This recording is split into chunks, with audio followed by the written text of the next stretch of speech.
Hello. I'm going to tell you about something that happened to me many years ago when I was much younger and doing massage for a living.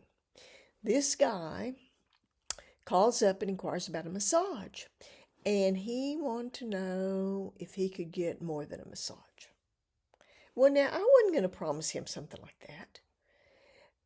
I mean, he's calling me up, a total stranger, want to do all that with me. I just wasn't going to tell him that I'd do that with him. So I was asking him some questions because I thought it was curious that he would take a risk like that.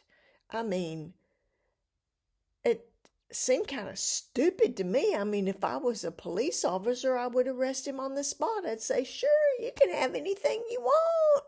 And as soon as he handed me the money, I'd take him to jail. So it just, I thought, who is this guy? So I wanted to try to understand why he was trying to get me to agree to all that without even knowing who I was, never even having met him. So I was going, well, why don't you get all that from your girlfriend? He said, I don't have a girlfriend. I'm married.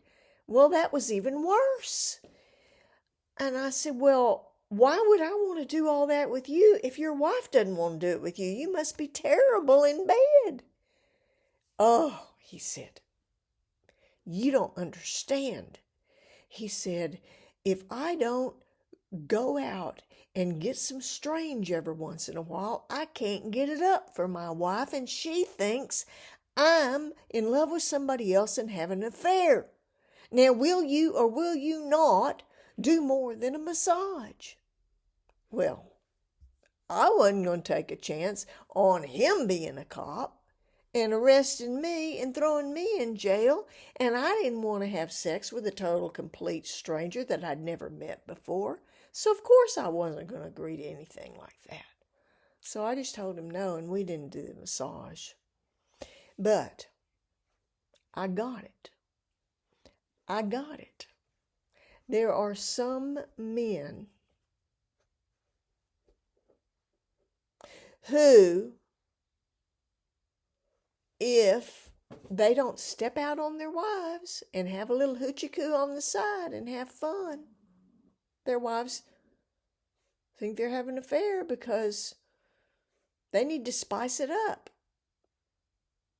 Now, I mean, it still seems pretty strange to me. Now, I read somewhere that mice are monogamous creatures, and they pair up and they mate for life. And rats mate helter-skelter here and there with everybody. They're promiscuous. And so I guess it's the same with some men. Some men are promiscuous and some men are not. Now, I also read that mice have little bitty teensy-weensy testicles, and rats have great big testicles. And so I wonder if the big testicles has anything to do with them being promiscuous. And